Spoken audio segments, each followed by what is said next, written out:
It's going down.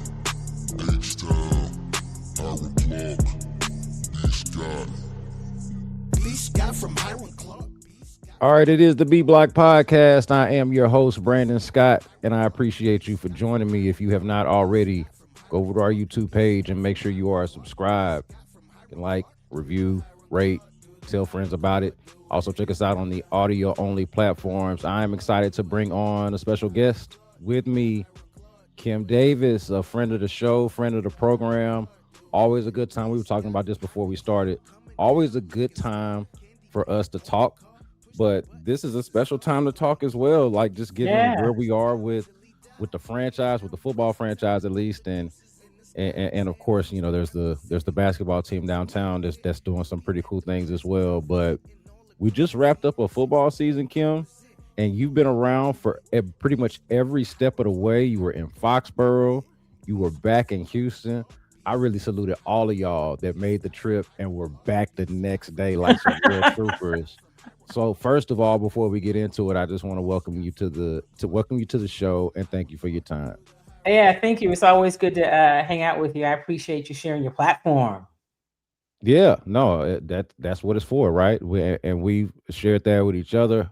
Kim Davis, of course, of Chalk Talk, and so make sure that you check that out. And then also the H-Town Sports Talk on the CW as well. The that station has launched their CTV app. I should be better prepared to tell people about it, but it's the CW39 Houston app. But what it does is you can watch the show live there, and you can also watch it. It'll be on the app as well as on their website. Since everybody's doing streaming and apps, they've launched their app. So, all right, Kim. So let's get to this because, like I mentioned, you were in Foxborough. Right, you were there. I saw you. I saw your report on the field after the game with all that snow coming down on you. I'm like, look at her out there getting it done. So since you were there, I need you to set the scene for our audience here on the B Block. What did you see? Obviously, we know the game was disappointing, was frustrating. They turned the ball over way many more times than they wanted to. As great as the defense was, they would even probably tell you that they didn't perform as well as they wanted to, and they turned them over quite a bit.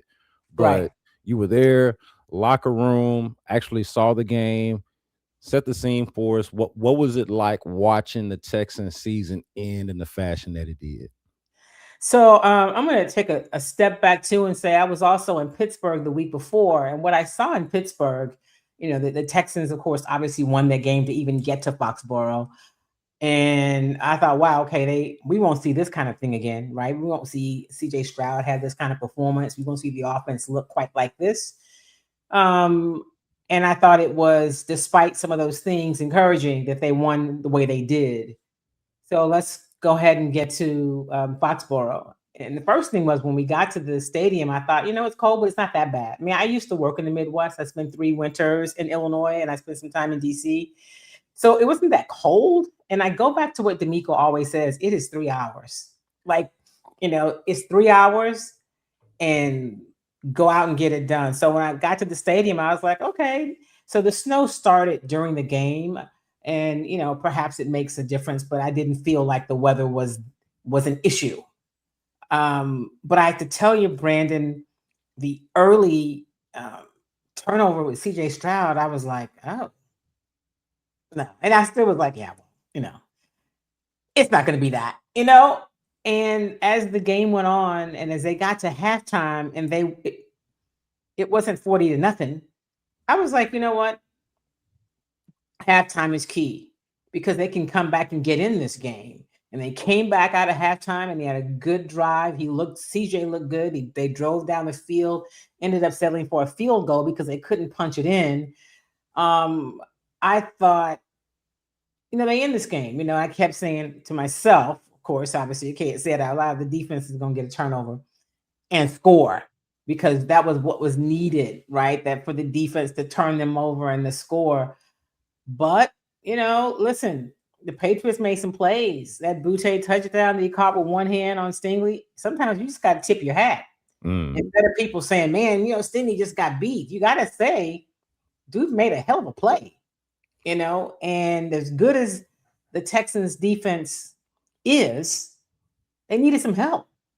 And they Yeah. didn't get the help. And so when Dalton Schultz went out in the first half, I thought, sure, hope he comes back, right? Because I said all week, I think I even said it to you, that Dalton Schultz was going to be a key. Obviously, they have to be able to run the ball. Woody Marks and Chubb have got to find a way to run the ball. But then when there was no Trent Brown, and I also said I thought that Dalton Schultz would be a factor because he's had a great season. He's a kind of a comfort blanket for CJ. CJ is very comfortable with Dalton Schultz. They've got great chemistry. And without Nico, Dalton's your next guy. And then you lose Dalton in the first half. And I'm like, okay. So the options were getting slim. And so I'm going to tell you, I was having conversations with some of my football mentors, if you will, from around, that work in front offices and other teams via text. And I was like, do you make a change at quarterback? Because that's what everybody was thinking. Do you make the change? And it's not quite just that easy. I just pull them, make a change. What are you making the change for? And what do you hope the change does? So when CJ came back out, he wasn't turning the ball over. So you don't make the change. I thought that's the right call. And I'm going to tell you why. The issue is him turning the ball over. I feel like Davis Mills may not have had that issue. I didn't think CJ would have had it. So who knows? But in terms of making bigger plays, I didn't feel like Davis really gave you that. And then you're without weapons, right? So who you're working with? You got Hutch out there who's, he had some opportunities. You had Christian Kirk, who obviously did get in the end zone early. Where are the playmakers? So who am I bringing in Davis Mills to work with? Right. And so those are the things I kind of thought as I'm setting the scene sitting in the press box, like, yeah, I get it. It's not that, people like, oh, D'Amico just likes him too much. He's soft. Y'all need to stop that. It ain't about liking somebody. It is it what's going to work? And then what's going to work long term? You think about it. Do you think about, okay, in this game right now today, we just got to win today. But does that get you the win on Sunday? And Brandon, I'm not sure that it would have. So yeah. I had some private text going through about, hey, would you pull them or should they pull them? Like people. Oh yeah, that's what these were private texts from some league people. And I said, I'll just tell you what I said was, look, you have to win or lose. You have to ride or die with CJ at this point. But of course, 4 interceptions at halftime would be reasonable to pull anybody, a quarterback far more accomplished than CJ. So like there's an argument to go both ways, but at the same time, like you are here in large part because of the fact that this quarterback, even if you don't want to really give him credit for that, if you want to give more of the credit for the defense, like there's a reason why CJ Stroud is your top quarterback, why you drafted him number 2 overall. He's never not been to the playoffs. Like all of these things are true going in, but that for me is what made it such a tough pill to swallow, because this is the exact person that you want out there to be in that situation. But you raise a great point, which is if you don't want to see CJ Stroud without Nico Collins, and I'm saying that because that was a concern for everybody. Like man, hey, Nico Collins not out there. That's not. I thought it was going to be less of an issue, but once Dalton Schultz went down, that was kind of a double. I thought they could actually manage without Nico Collins, but that's a fair concern. If that's a fair concern with CJ in the game, oh man, Davis Mills without Nico Collins. And without Dalton Schultz. And then later without Dalton Schultz in early. Yeah. And then by the time you're talking about after halftime without him, you don't want to see that. Because remember, Dalton went out pretty early. Yeah, no, he did. The second drive or so. Yeah, so he went out early. And then, you don't have Trent Brown, so your run game looks different. It's Trent is something to get around. It's just flat out not working, right? They couldn't run the ball at all, Kim. They couldn't run the ball. And then who do you have? So you're counting on a Christian Kirk that they couldn't really You got Christian and Jaden and Hutch, who, I don't know. I think this is going to be a key off season for some people. And you're like, well, you think about, man, I really like those guys, and I do. I don't know that Hutch survives it, right? I don't Yeah. know that Hutch is a guy that gets back, not because I don't think he was productive and he did some things and he works hard and he seems to be. I like him, but I mean, you're talking about. I know that Nick Caserio, we're going to get to him yesterday, talked about how great the room is. But that's a problem, because when your number one guy goes down, then your room don't look so great. Yeah. I mean, in terms of productivity. Now, in terms of, future and potential, but you're talking about, what do we do if we lose our number one guy, who unfortunately has happened at some point in each of the seasons he's played, and it's not that it's any fault of his own. I mean, how do you prevent concussion, and how do you prevent two? Well, what do you do? Who do you have? And I know that people are excited. I'm excited about the prospect of Tank Dell coming back. But don't put all those expectations on Tank Dell saving this offense when we don't quite know yet what Tank Dell is going to be able to do from that gruesome injury that he suffered. He's going to give you everything he has, but I think that's going to be a wait and see. What do you think? What do you think CJ Stroud needs the most? Because I think we can all hold. Everybody should be held accountable for their. I think for their failures and celebrated for their successes. Like, there's a balance to everything. And look, he did not perform well. I don't want to make excuses for him, especially the pick six is probably the one that stands out the most as one that hurt.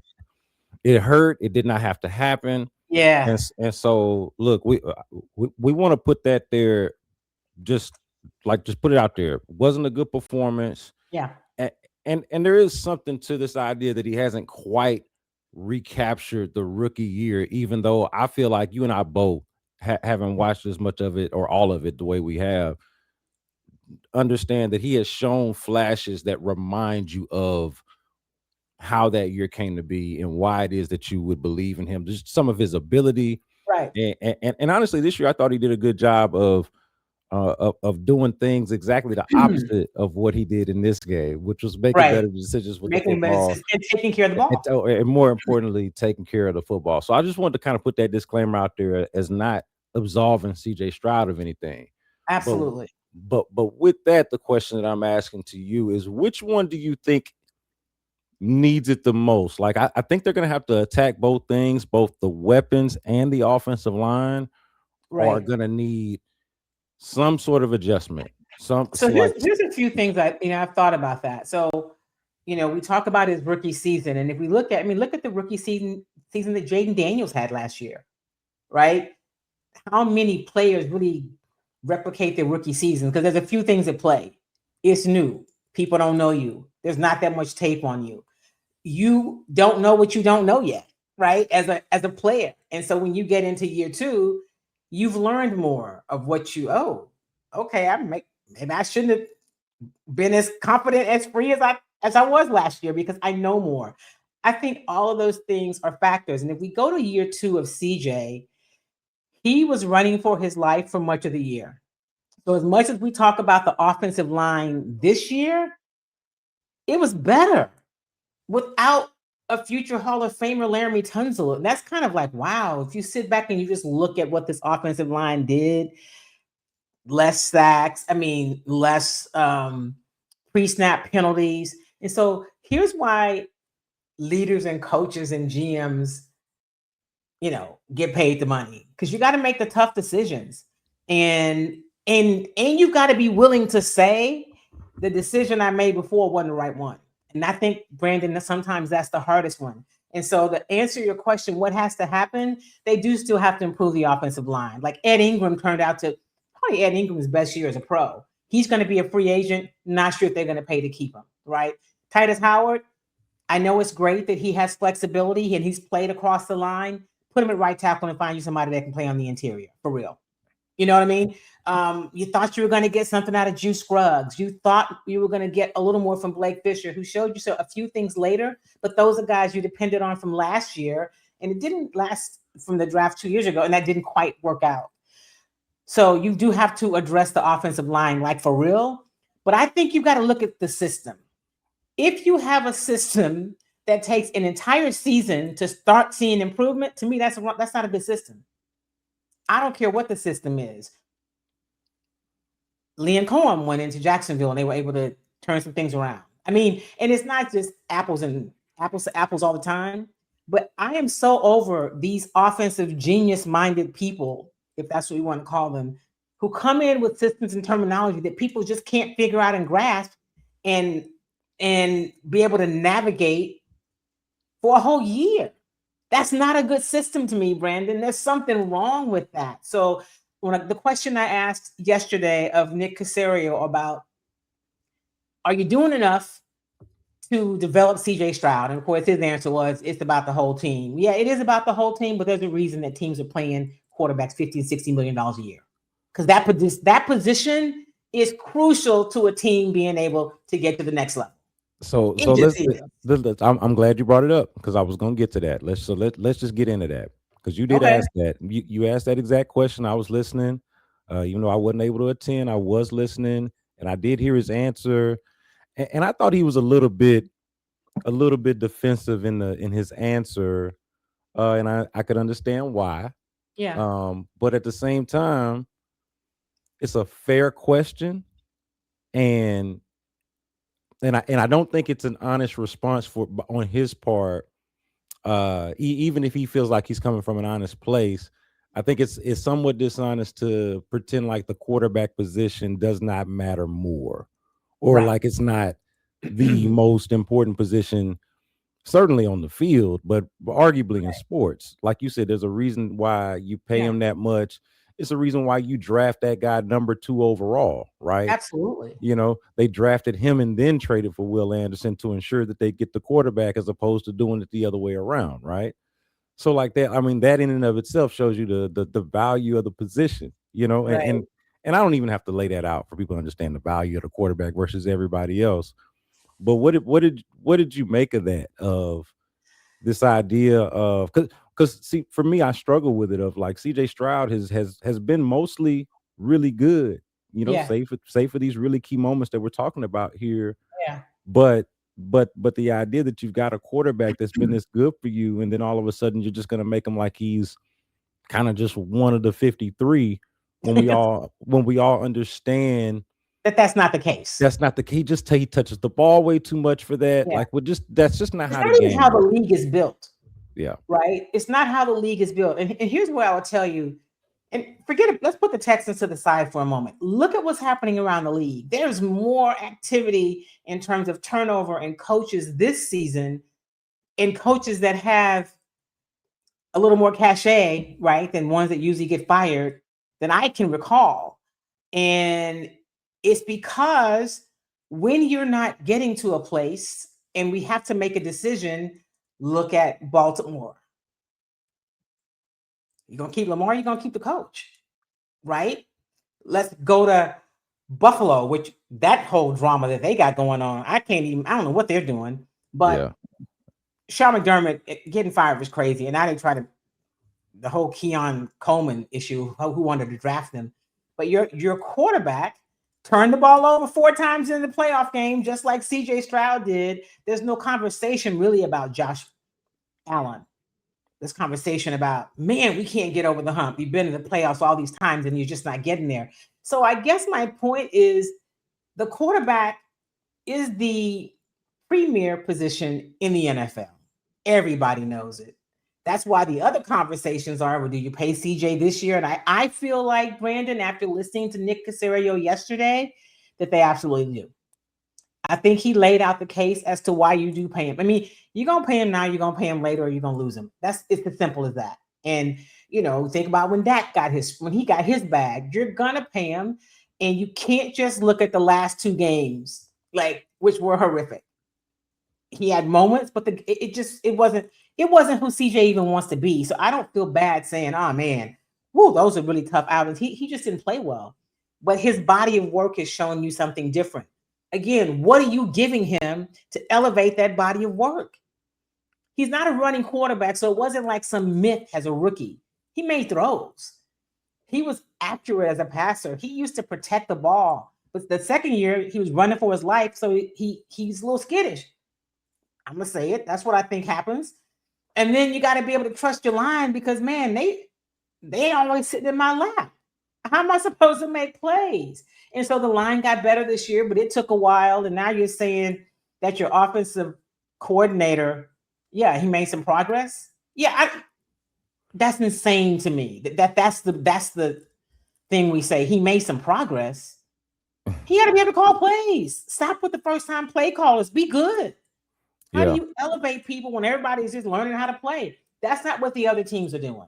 And they may get it wrong, but they're going to work to get it right. And I think that's what people want to see from the Texans. So that's my thought. Yeah, the thing that I think about with the offense, Kim, is how I understood the rationale for getting rid of the play caller, the actual offensive coordinator himself, because it seemed to go a little bit beyond just the performance, right? Like the performance was part of it, but it was the response and I think how they were working together to find the answers that just wasn't working. I think is a fair enough way to put that. Mm-hmm. So I can understand that if it's just like not a good fit for one reason or another. But the thing that I wish they had not done, or I'll say it this way, I wonder if they would not have been better off sticking with the system that they had, but just bringing somebody else in to run it, right? Absolutely. Just to like, don't throw the baby out with the bathwater. I think it's the old saying, right? That is the saying. Look at you. I was hoping I didn't like butcher that saying, but don't do that. Like if you need a new leader or a new play caller, do that. But I didn't think it was the offense that wasn't working.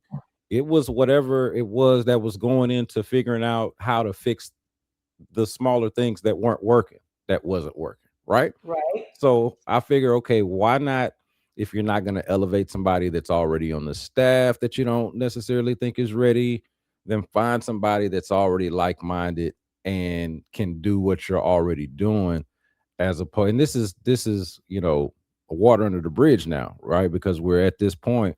But it is the thing that I reflect on, Kim, is would they not have been better off sticking with the offense that they already had and just bringing in a play caller that was more like-minded in that system, as opposed to asking their quarterback, because it's basically like starting over, Yeah. it is almost a retrial of the rookie year, except he does have the benefit of NFL experience. But in terms of the academic side of it, he's starting over.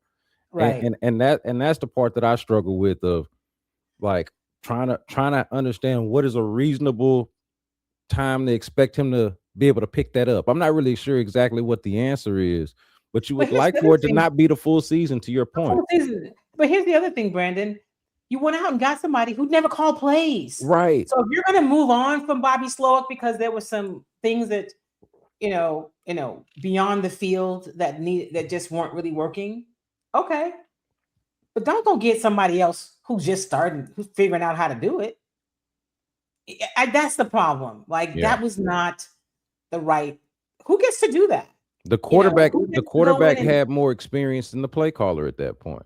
Absolutely. And is that what you want, given that the quarterback still only just has 2 years of experience at that point, right? Right.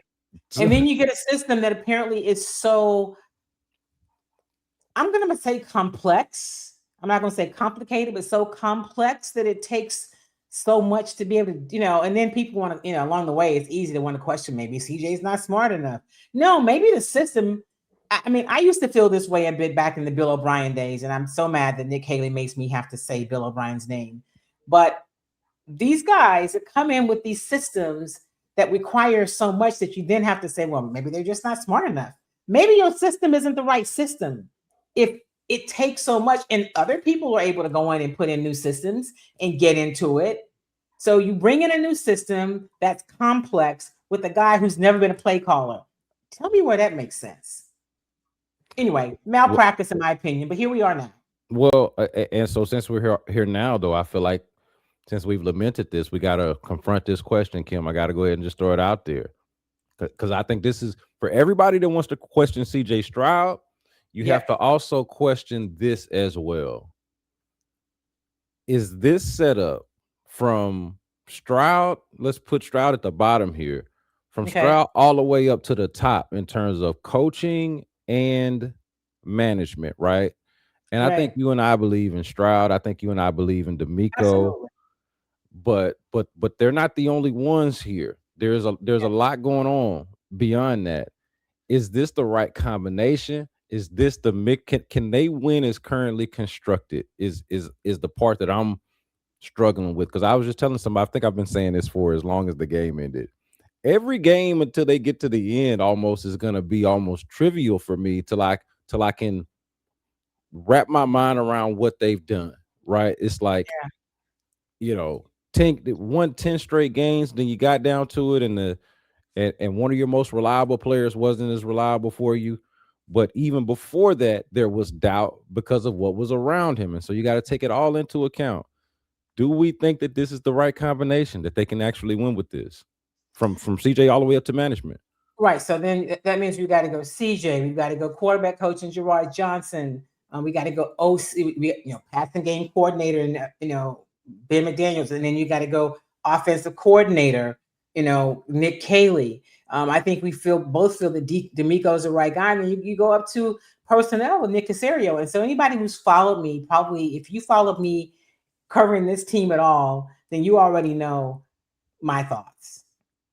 I'm out on Caley and Caserio. I have been. I wanted to just be like, okay, they'll get it. And, I just felt like it was not a great decision. And so it shouldn't have taken all of this, he shouldn't have been CJ should not have been put in that position. This offense should not have been put in that position. When you decide that you're going to move on from a future Hall of Fame left tackle, you got to have a plan. I think they lucked out. I'm going to give him credit. He did a good job with Ariante Ursary. I think he's the left tackle of the future. So let me not be, that cynical. But think about the guys they went and brought in that aren't here, that they had to just almost give away. So you've got to protect him. So the line, there's a plan for that. You've got to run the ball in this offense to be successful. When did y'all know Joe wasn't going to play? Mm-hmm. What's the plan for that? Right? And we've talked about this, Brandon, in previous seasons. It was Kenyon Green before that. Oh yeah, well, he may or may not make it. And then when you find out that you say he's going to be out for the year because he's injured, it's right when camp starts. What are we doing? So I think the decisions around the offense leave a little bit to be desired. And if you decide to replace Bobby Slowick, which you did, then you should go out and get a play caller with some experience. I'm just to help this young guy who doesn't have a lot of experience, but who clearly has talent. And so while he is responsible for how he played in those last two games, and we'll just end with the one that they lost because they did win in Pittsburgh, not protecting the ball, that's on CJ. He said it. I feel awful about it. I take full responsibility. But how do we get to that? Where there's not anybody around in terms of depth from the offense. And here's the other thing, Brandon.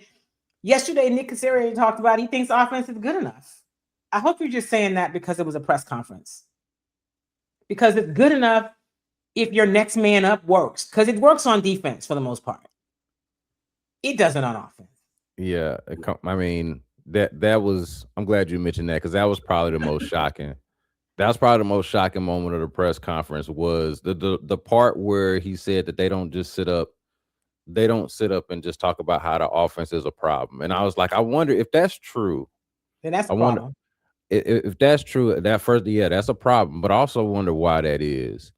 Is that because they don't think it's a problem, or because there is a reluctance to step on to step on the other's toes about it being a problem, or the way that it's approached? Why would that be? Because it's not like you aim to have an average offense. Like, no matter what kind of system you run, you still want to score points.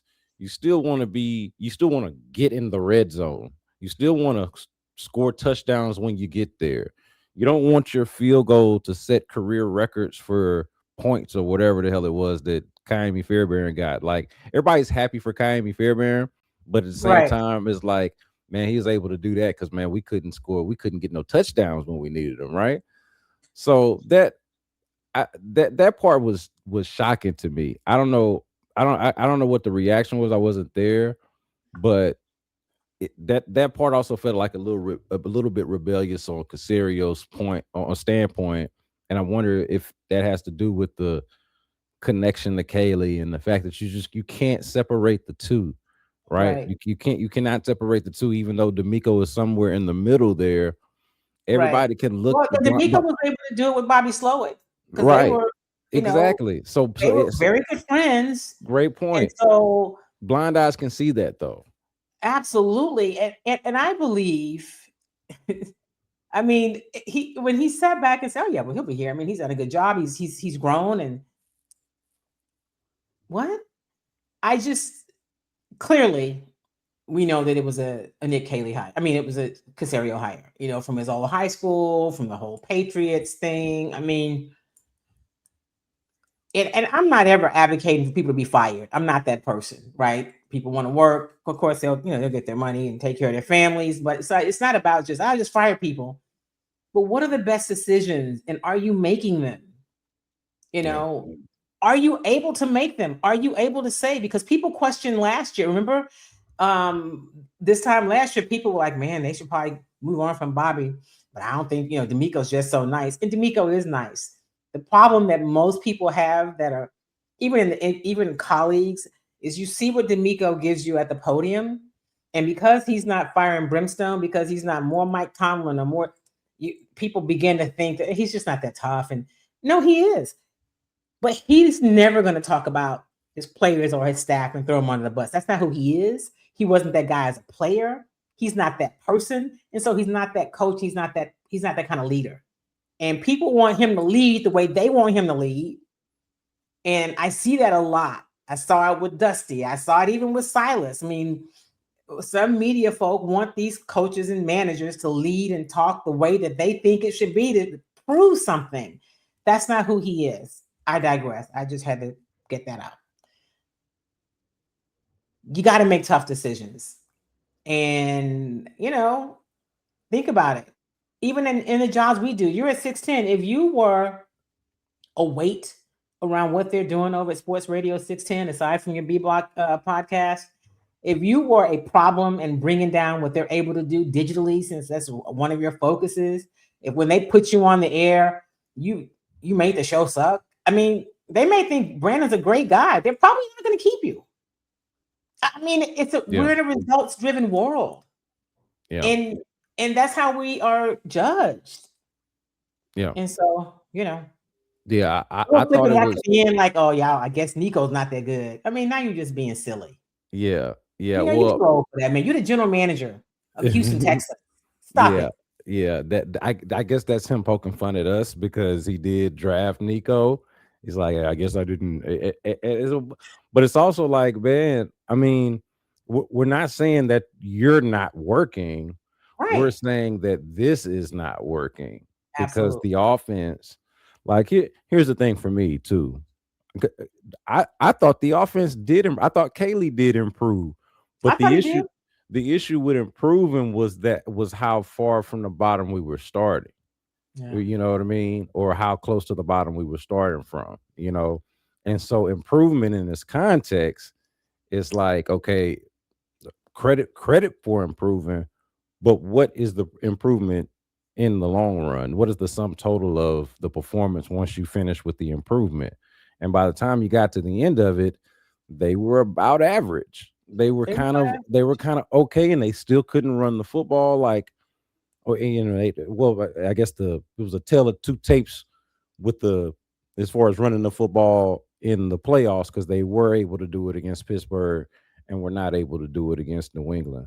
But yeah, no, again, like that to me is the thing that I really struggle with is like man, the offense and like feel like there's a disconnect between what constitutes a good performance, you Right. know, and And I I don't know just that. I don't Listen, understand that.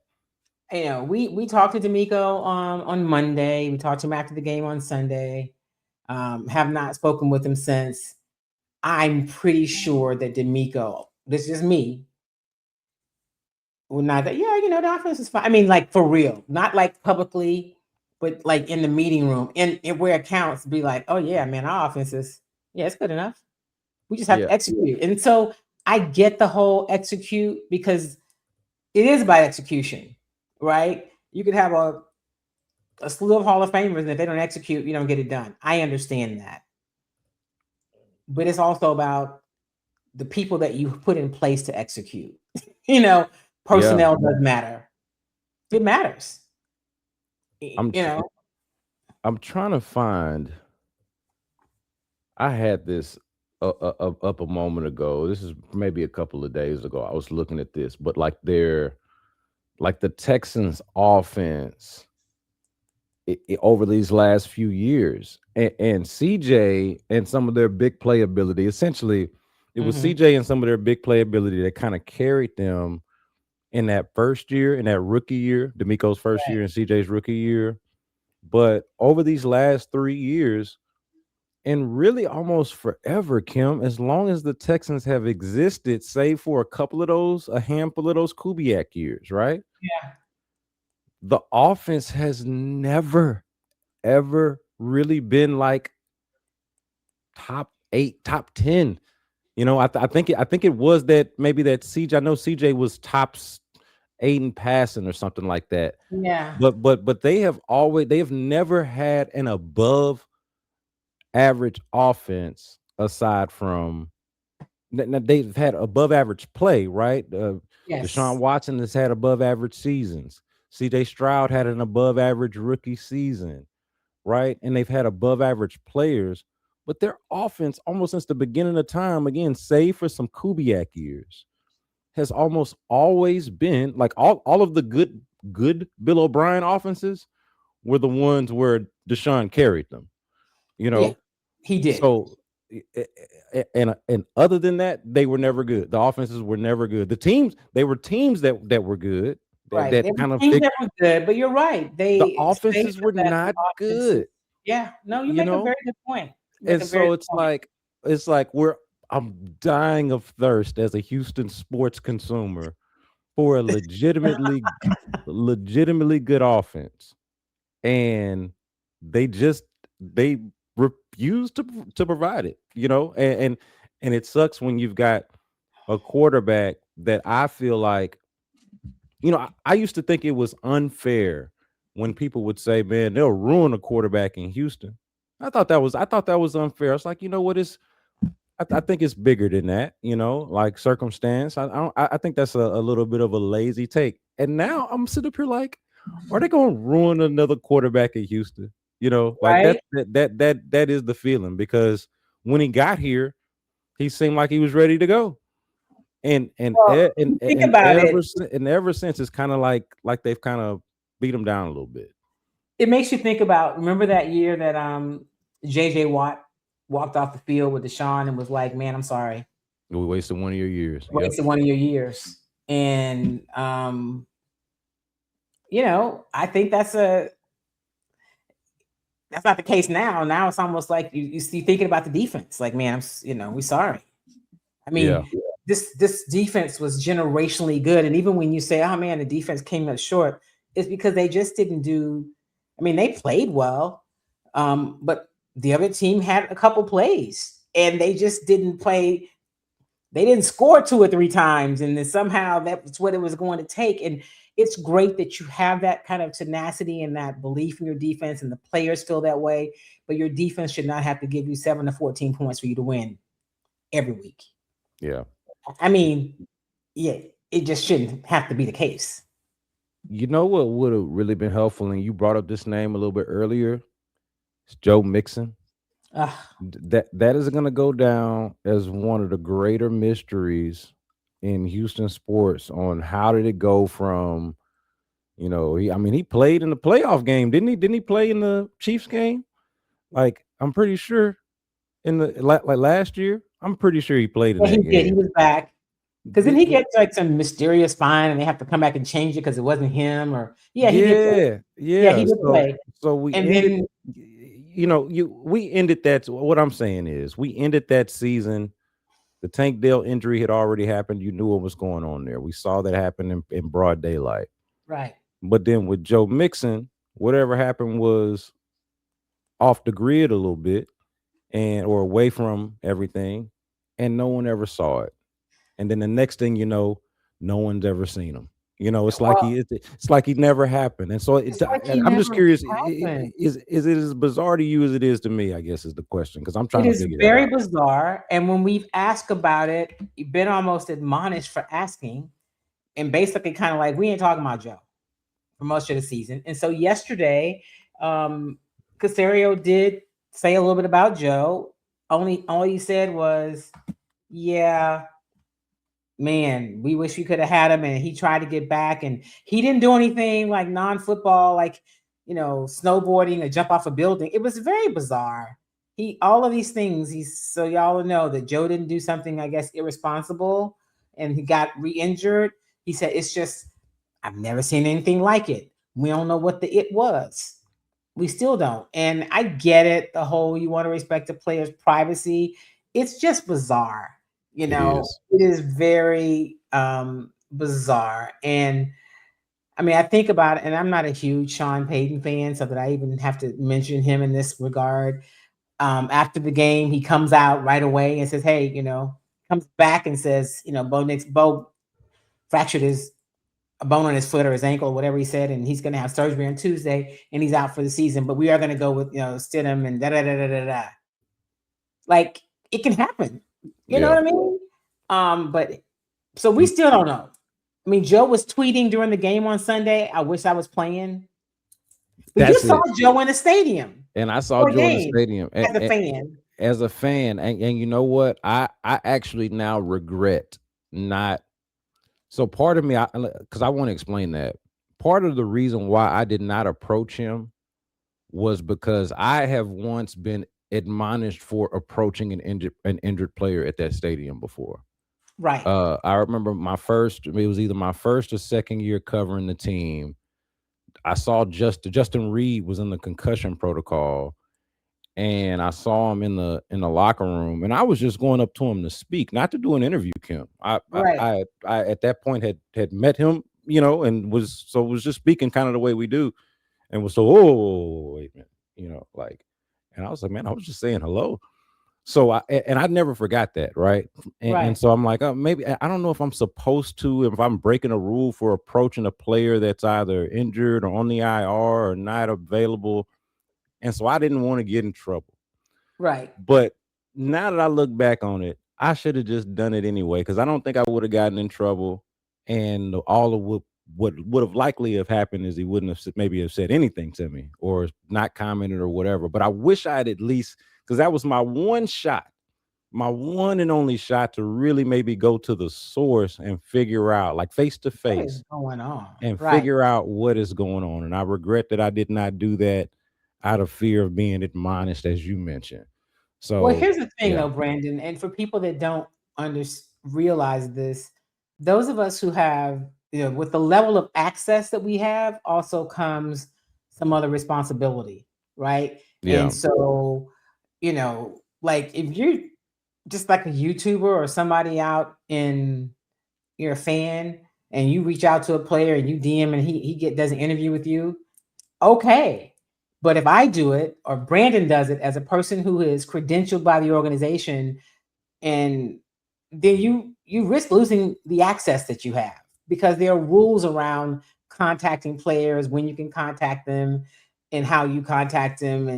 And so when players are injured, they're off, you're not supposed to talk to players. So I get why you take a step back. It's legitimate, because I do believe it would have been a problem,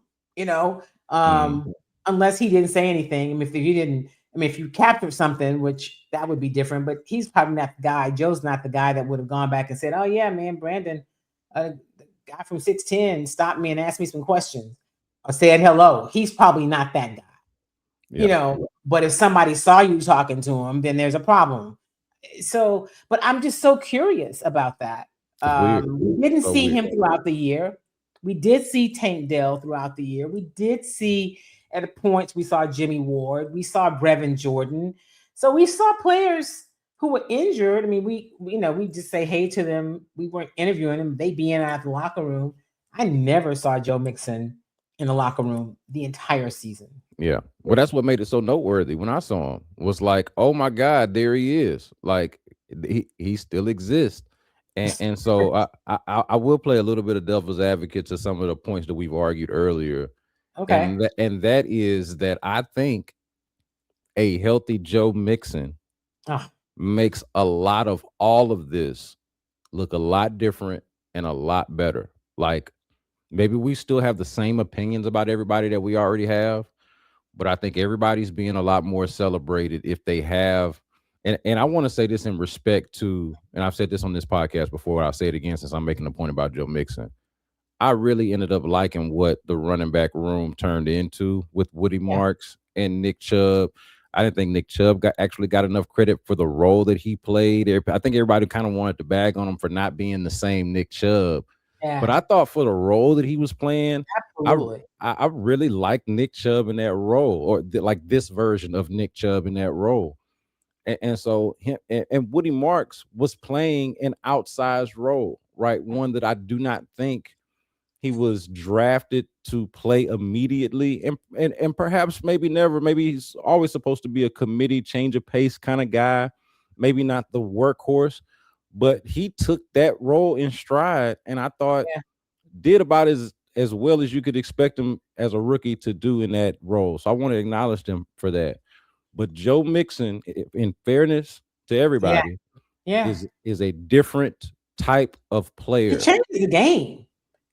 Changes the game. So I think back to the devil's advocate point that even with this offense that I don't think either of one of us is too fond of, that if you put him in it, that it looks a whole lot different. And I think that they were, clearly at some point banking on having that. And it wasn't until things unfolded and we got further down the line when they realized they would not. So I just wonder, and I totally agree with you. I mean, Joe Mixon changes things. I mean, Joe Mixon, look, I'm with you. I'm giving Woody Marks credit, and I am giving Nick Chubb credit too. And I did an interview that I'm gonna run with Danny Barrett, because he's another guy that I give a lot of credit to. He's a running back coach and the assistant head coach. But what he has been able to do with all of the changes with running backs through 4 different, if you will, regimes, because I think he goes back to Bill O'Brien.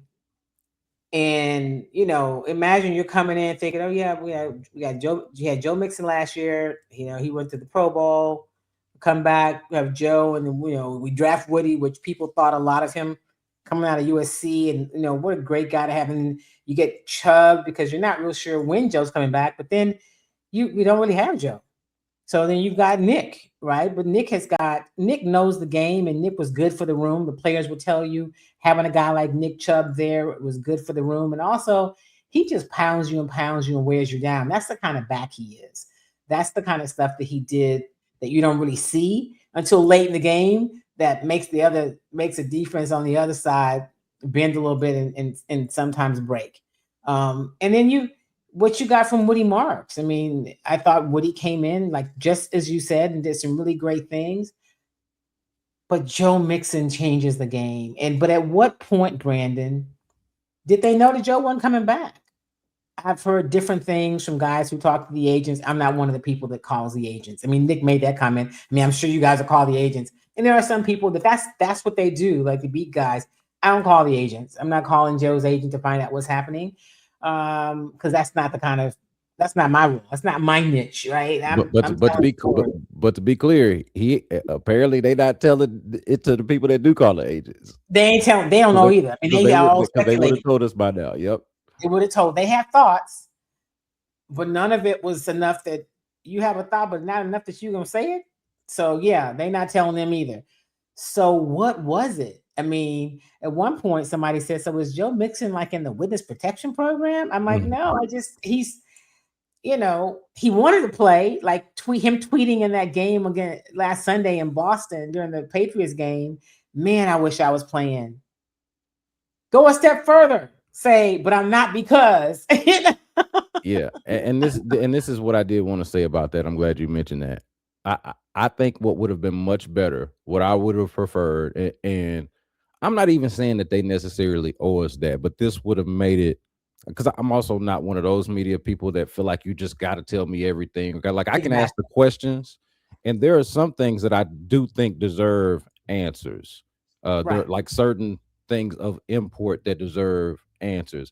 I don't think this is necessarily one of those that where you have to have an answer, but it is Mhm. better to provide one in the interest of transparency. And I'm always going to be on the side of more information and not less information.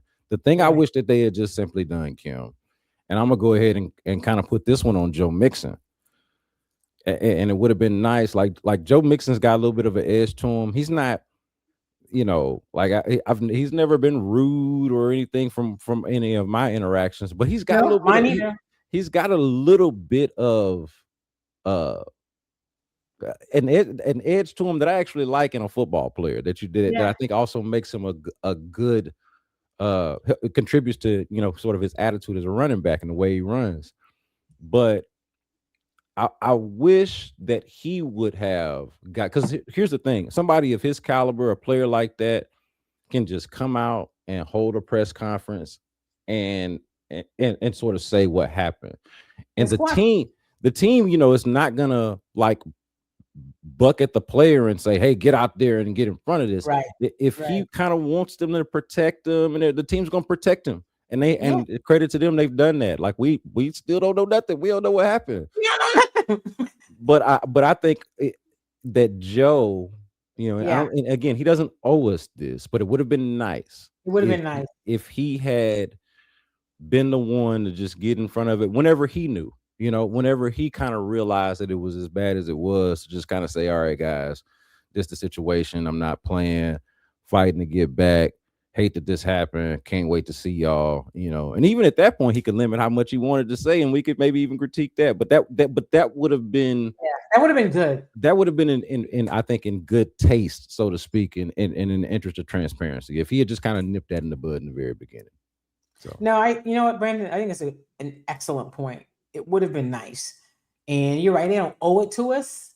But it would have to come from him because there's only so much the team, yeah, can say and will say, in the interest of not damaging their relationship with him. yeah, Because clearly they'd rather him be back than not.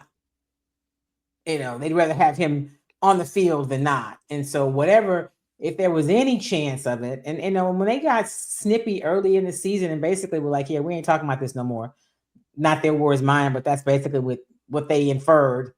It was clear it was about protecting the player, and but I think they went a little overboard with that, But I get it because you do they're more concerned, their concerns with the player and not giving us this thing that we think we need in terms of information. It would have had to come from Joe. If Joe could have just said, "Y'all, listen, you ain't gonna believe what happened.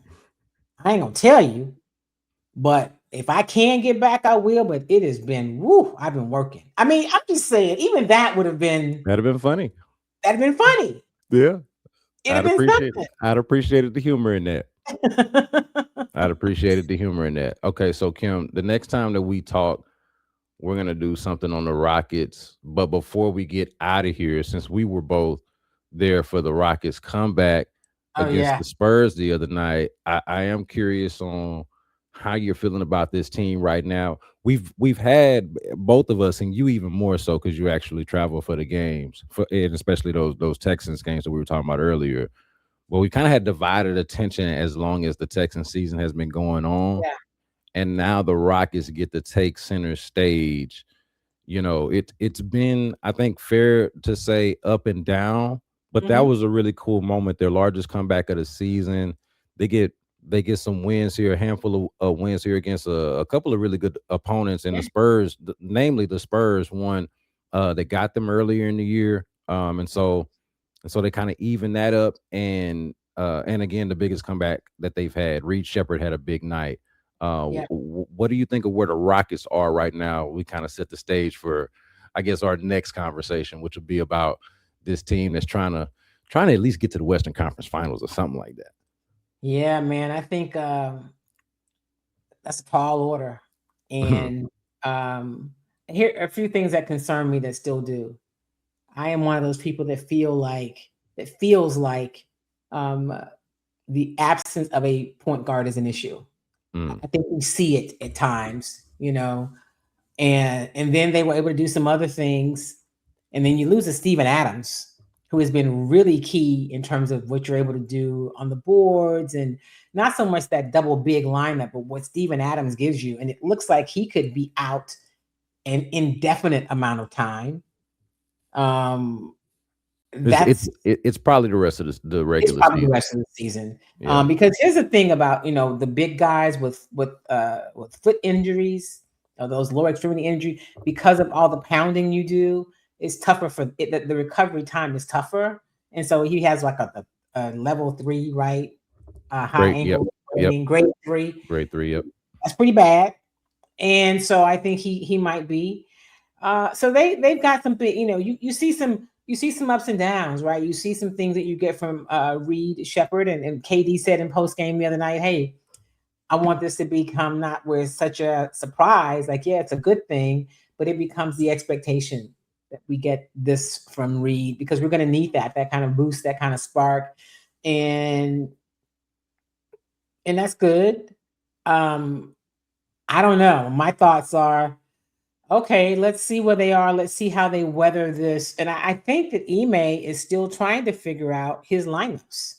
Like, which ones are the ones, where do we go? I mean, I see him figuring out too. And then the players are figuring it out. I mean, Kevin Durant is a cool addition. You're reminded at many times, oh yeah, this is why they went out and got him, because he can finish. And because of the things that he helps other people do, when he draws the attention away and frees up stuff for some of the other guys.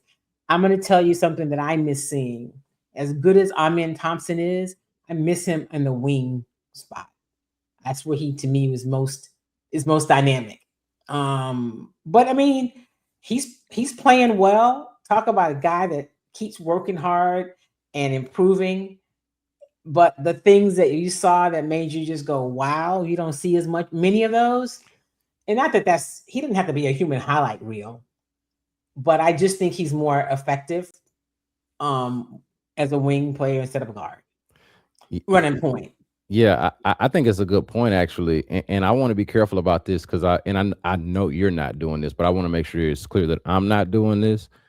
I'm not questioning like his actual intelligence or basketball intelligence at all. But for me, it's more of a thing of, if you have Fred VanVleet and his intelligence out there with Amen Thompson's ability, then Fred can almost, I hate to even put it like this, but sort of drive the plane, like, hey, Amen, go stand over there for this play, or and they can, and they're feeding off of each other, so to speak, kind of raising each other's level of play. I think it would make him, in addition to what you would have from Reed, or I'm sorry, from Fred, or anything like that, like if you had kind of a reasonable facsimile to that with an Amen Thompson, that brings everything up, raises the level of everything. So that's kind of why I'm with you on that, for sure. It's like, well, I agree, and I'm with you. I think I'm smart. I mean, I agree with everything you said. So I'm gonna say something that most people are like, man, you crazy.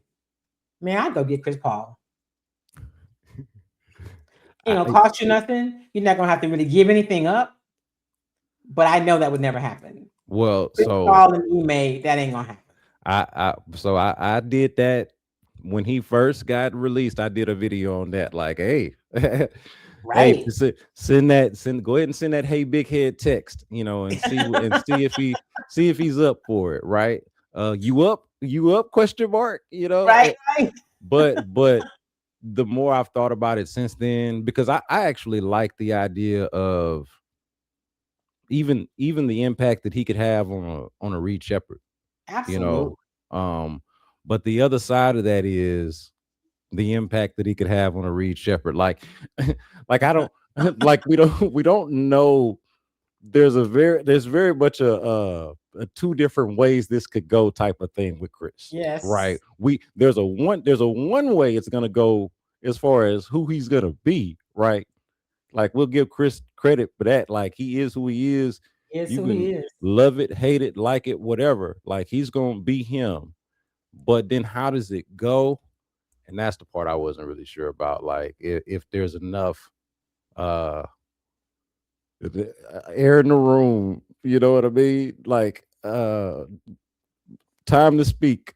So but that would be my only question. But as far as like what the wisdom, the like I don't know if there's a smarter player, you know. Oh I man. mean he's got to be up there with the best. So yeah, I wouldn't hate it. I don't know if that would work for the if how Same much. reason. The reasons that I think it'd be great are the reasons that I also am not sure would work. Yes, that's what I'm trying to say. That's exactly what I was trying to say, Kim. Of course, leave it to you, a master of words, to be able to sum that up. Kim, thank you for this hour. Thank you for this time. We even went over a little bit, so I Oh, appreciate you thanks. being Hey, gracious. we do this. This is what we do when we see each other. So I appreciate it. It's fun. We'll be having a lot to see and watch and talk about over these next few months. Texans off season is going to be really interesting. Getting rolling in the Rockets, and I think I'm even going to go to spring training for a couple of days. I got to decide Oh, that. okay. Yeah, Okay. Look, if you do that, I'm definitely looking forward to your spring training coverage, and I'm actually going to try to be around a little bit more for the baseball season than I was this past year. I wasn't able to be around actually at all last year, so I'm gonna try to be around this year, and we'll do some stuff on that too. So Astros actually have a really interesting year ahead of them. The they first do. year where I don't feel like there's as much expectations. The expectations are probably as low as they've ever been, but Yeah, there's also an impatience with that because now you've spoiled everybody with the success over the past decade. and So people just think you're supposed to be there. yeah, and so it just ain't gonna be good. And this whole we gonna be mid thing ain't gonna be good enough, you Yeah, know. no, Even if one, you and I can both remember a time when maybe it would have been. So yeah. Ooh, I know. those days are done. But yeah, Those Kim things are Davis done. at Chalk Talk. I appreciate you for being here, and we'll talk soon. To the audience, thank y'all for being here as well. Make sure you're subscribed. Make sure you listen on all the audio platforms as well. And until next time, I'm Brandon Scott on the B Block Podcast, and y'all be good. Peace.